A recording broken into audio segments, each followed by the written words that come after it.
A Life After April, Chapter 10, Fate or Something Like It, written by Gabriel Ndayishimiye. I do not know when it began. Perhaps it had always been there, coiled inside me, waiting for the right moment to stretch, to unfurl, to make itself known. Or maybe it began the way hunger does. First, a quiet ache, then an insistence, then something sharp enough to slice through bone. For years I lived inside a life that did not belong to me, a life that had been measured, pre-cut, stitched together in neutral tones. White, middle class, the good girl, the obedient wife. I had learned to fit myself into the small spaces built for me, to shrink until I took up no space at all. My father had given his love to my sister, my mother had given me fear, my aunt had given me discipline, and my husband had given me nothing. I wanted more. I wanted to be seen. The first time was accidental, or so I told myself. A man younger than me by years I did not count, skin dark and warm as the places I had never been allowed to go. He had the loose confidence of someone who moved through the world on his own terms. A musician, he told me later. Not a rapper, though, don't assume that, Mrs. His laughter was easy, rich, unbothered. I play jazz, real music. You ever listen to Coltrane? Miles? He was teasing, but I caught the challenge in his voice. Of course, I said, though it wasn't entirely true. What's your favourite album, then? He leaned in, dark eyes catching the dim light of the bar. Let me guess, A Love Supreme? Everybody says that. I hesitated and he grinned. That's what I thought, but I'll let you slide. It was like that with him. Playful, knowing. The way he spoke, the way he watched me. There was no arrogance, only curiosity, as though he were trying to figure out what it was that made me tick. He had a way of making me feel unknown, and in that, entirely possible. Mrs., I like the way you talk. Just that. A sentence, a spark, a door left slightly ajar. It unravelled me, slow and deliberate, like the fingers of a stranger unknotting a silk ribbon, like warm breath just before the kiss. Most of my life I had been observed, studied, measured, dismissed. But this was different. This was not looking at me. This was looking into me, as if I were a page to be read, a story worth knowing. His gaze lingered where others had skimmed, his voice curled around my skin, settled somewhere beneath my ribs, in a place I had not known was empty until he filled it. You don't look like the type to hang around places like this, he said, tilting his head, as though I were some puzzle to be solved. Not in a bad way, just different. And what type do I look like? I asked. He smirked. Like someone who's got a whole lot of thoughts in her head and nowhere safe to put 'em. I should have left then, should have stood up, smoothed my dress, gone home to an empty bed. But instead I ordered another drink, and then another. And when he reached across the table, brushing his fingertips lightly over my wrist, I did not move away. I should go, I whispered when we stepped outside, though I made no effort to leave. Yeah? You want to? I didn't answer. He exhaled, shaking his head. Come on then, let's walk a little. And so we did. Past the neon buzz of the late-night diners, past the shuttered storefronts, through the quiet hum of the city's after hours. We talked about music, about the places we had been, the places we hadn't. He told me about his mother, his little sister. Gotta set an example, you know? It's different for black men. We don't get to fuck up as much. I thought about all the ways I had been allowed to fail, all the ways I had been permitted to be small. What about you, Mrs.? He glanced sideways at me. What's your story? I almost laughed. My story? I didn't know where to begin. I could have told him about my father's indifference, my mother's fear, the way my husband had made me invisible. Instead, I said, I don't know anymore. Maybe that's a good thing. Means you get to rewrite it. His words settled deep inside me. We walked without direction, or maybe we had always been walking toward this. The city hummed around us, but I barely heard it, barely felt the ground beneath my feet. Time had stretched and folded in on itself, bending us into a moment neither of us had planned. The air between us was charged, humming, like something inevitable. Then, the motel was in front of us. I wasn't sure how we had gotten there, how the evening had wound its way into something resembling fate.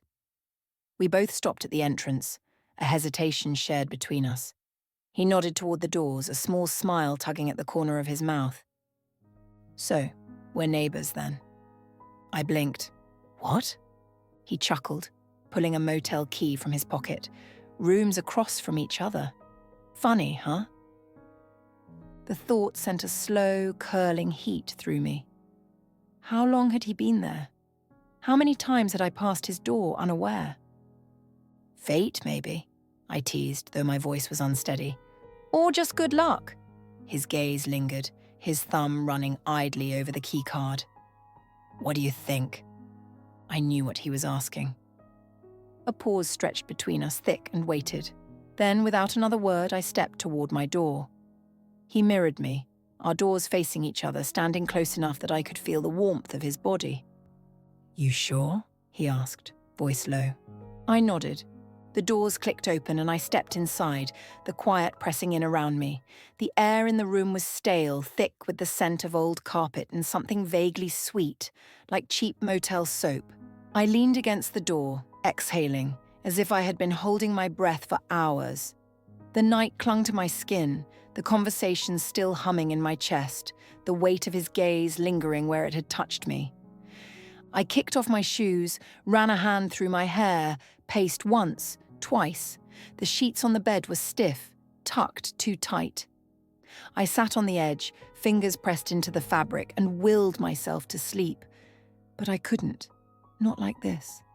A heat had settled in my body, slow at first, then urgent. It wasn't just desire, it was something deeper, something that had been unspoken for too long. The want of being seen, of being touched, of stepping beyond the lines that had been drawn around me for a lifetime. I stood abruptly, heart pounding. My feet carried me before my mind could catch up, out into the dimly lit corridor, across the short distance to his door. I hesitated, fingers hovering over the wood. A single knock, soft, then another. The door opened and there he was, standing in the threshold, eyes heavy with something knowing.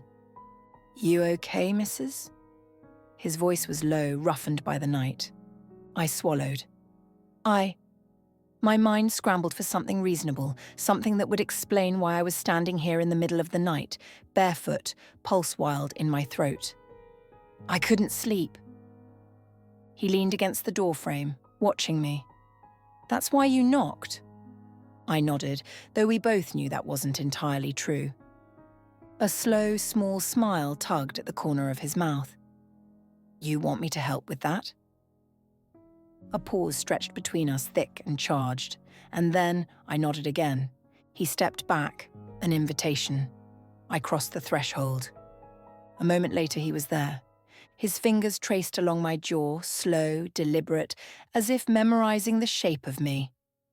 I closed my eyes, letting myself be known, letting myself exist in this moment without hesitation. His lips met mine, not tentative, not questioning, only certain, only sure. And I let go. The bed was small, the mattress uneven, but I barely noticed. The world had shrunk to the warmth of his skin, the weight of him above me, the way he moved. Slow at first, as if giving me time to change my mind. I didn't. I arched into him, legs parting instinctively, breath catching as he entered me.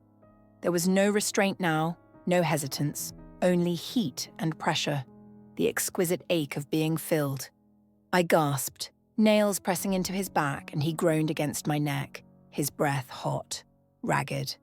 The rhythm built, deep and steady, sending sparks along my spine, through my thighs, between my legs, where he stretched me, consumed me. I had never felt this before, this raw, desperate hunger, this need that made my body tremble, my thoughts dissolve. He kissed my shoulder, my collarbone, his hands sliding along my hips, gripping, pulling me closer as if even inside me wasn't close enough.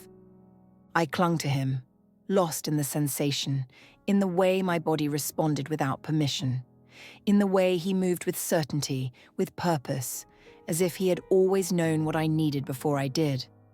I felt it coming, the sharp crest of pleasure rising fast, unstoppable. My breath stuttered, my body tensed, and when I shattered, I did so without shame, without apology.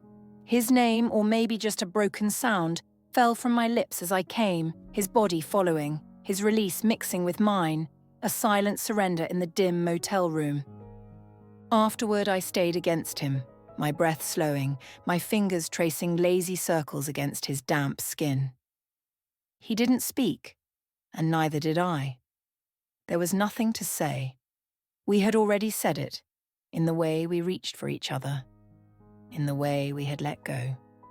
For the first time in my life, I did not apologize. Inside, under the low light of the room, he took his time. His hands on my skin were not hurried. They did not take. They did not demand. They discovered. And when he kissed me, I felt it everywhere. Heat curling at the base of my spine, the sharp breath of waking up after a long dreamless sleep.